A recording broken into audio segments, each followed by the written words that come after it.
Ընդդիմադիր դաշտը պետք է կարողանա ձևակերպել այնպիսի առաջարկ, որը համահունչ կլինի ներկայիս աշխարհաքաղաքական իրողություններին եւ միաժամանակ կբխի Հայաստանի ազգային եւ պետական հիմնարար շահերից։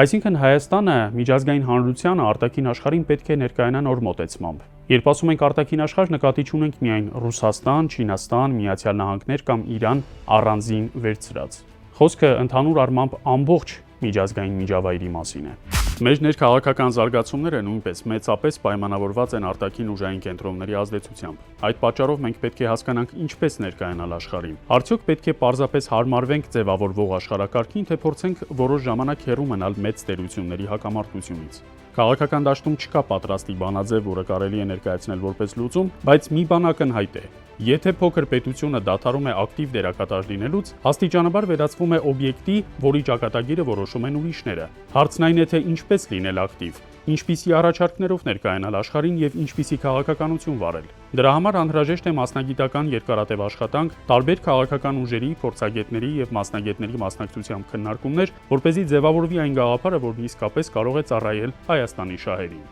Անկախ նրանից, թե որքան վտանգավոր է արտաքին միջավայրը, որքան մեծ են ճնշումները Հայաստանի նկատմամբ, ամենակարևոր նախապայմանը մեր ներքին միասնականությունն է։ Պետք է նվազեցնել բաժանարար գծերը, ոչ թե խորացնել դրանք։ Եթե հասարակությունը կարողանում է պահպանել ներքին համախմբվածությունը, շատ ավելի արդյունավետ է դիմակայում արտաքին մարտահրավերներին։ Ցավոք այսօր Հայաստանում տեսնում ենք հակառակ գործընթացը։ Ներքաղաքական բաժանարար գծերը գնալով խորանում են, իսկ հասարակության ներսում լարվածությունը միայն ավելանում է։ Ընտրություններից հետո լարվածությունը ոչ միայն չի թուլացել, այլև դարձել է հասարակական կյանքի մշտական բաղադրիչ։ Ընդդիմադիր գործիչների կալանավորումը, նրանց նկատմամբ քրեական հետապնդումները համատարած են։ Գագիկ Ծառուկյան, Անդրանիկ Թևանյան, Ավետիք Չալաբյան, Արեգնաս Մանուկյան, Արմեն Աշոտյան, Սամվել Կարապետյան, Աշոտ Մինասյան, Դավիթ Ղազենյան եւ բազմաթիվ այլ անձինք։ Ակնհայտ է, որ նման մթնոլորտը վնասում է ոչ միայն հասարակությանը, այլև հենց իշխանությանը։ Լարվածությունը զգացվում է ամենուր։ Մտնել այդպիսի կանոններով ընտրապայքարի մեջ եւ հույս ունենալ, որ կհաղթես այդ մարդու կանոններով կամ այդ մարդկանց կանոններով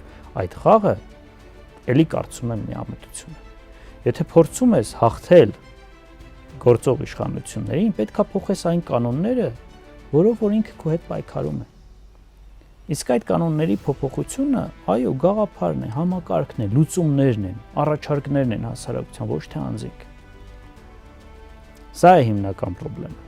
Թող ոչ ոք չխաբվի մարդկանց առօրյա ժպիտներով կամ տոնական միջոցառումներով։ Այդ լարվածությունը պարզապես օդում է կախված։ Վերջին տարիներին ավտոբուսներում շատ ավելի հաճախ են մարդկանց միջև վեճերը, լարվածությունը, կոնֆլիկտային իրավիճակները։ Սա պատահական երևույթ չէ։ Քաղաքական դաշտում արկա լարվածությունն աստիճանաբար տեղափոխվել է նաև մարդկանց առօրյա կյանք։ Այն, ինչ նախկինում քաղաքական ուժերի միջև հակասություն էր, այսօր արդեն զգացվում է մարդկային փոխհարաբերություններում։ Դրա հիմնական պատճառը խորացած անարդարության զգացումն է։ Ընտրություններից հետո հասարակության մեծ մասի շրջանում ձևավորվել է այն ընկալումը, որ տեղի ունեցածն արդար չէր, անկախ քաղաքական նախասիրություններից շատերն ունեն այդ զգացողությունը։ Օրինակ դժվար է մարդկանց բացատրել, թե ինչպես կարելի է ստանալ ընտրողների ձայների շուրջ 49%-ը, բայց արդյունքում ունենալ խորհրդարանում կայուն մեծամասնություն։ Նույն կերպ հասարակության մեջ բազմաթիվ հարցեր առաջացան նաև այն ուժերի մանդատների վերաբաշխման շուրջ, որոնք հաղթահարել էին ընտրական շեմը։ Այս ամենը մարդկանց մեջ խորացրեց անարդարության զգացումը։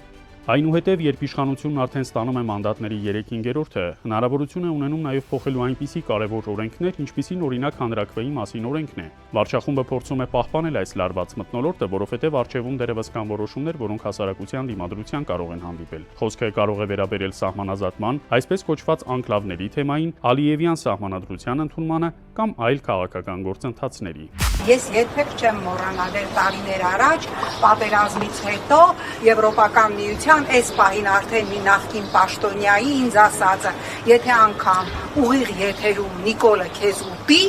մենք ձայն չենք անելու եւ ասելու ենք, որ սա արվել է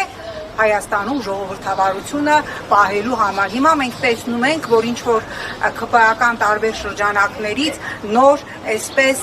ֆորմուլա են ուզում դնել շրջանառության մեջ, որ շատ դեպքերում ժողովրդավարությունը պաշտպանելու եւ փրկելու համար պետք է լինում երբեմն ոտնահարել նաեւ մարդու իրավունքը։ Սա կատարյալ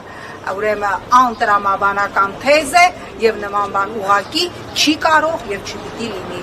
Վարչախումբը փորձում է ցույց տալ, թե իբր ամբողջությամբ վերահսկում է իրավիճակը եւ կարող է ճնշել դիմադրության ցանկացած փորձ։ Այդ պատճառով էլ այսօր ավտորիտար կառավարման փուլ ենք մտել։ Վերջին 8 տարիների ընթացքում հասարակության ներսում բաժանարար գծերը հետևողականորեն խորացել են։ Եթե նախկինում դրանք պարզապես գոյություն ունեին, այսօր դարձել են կոշտ,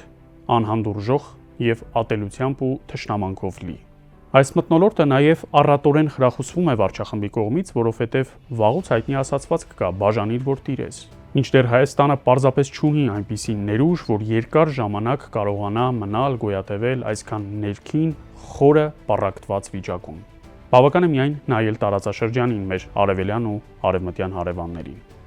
Իսկ պայքարը շարունակվում է։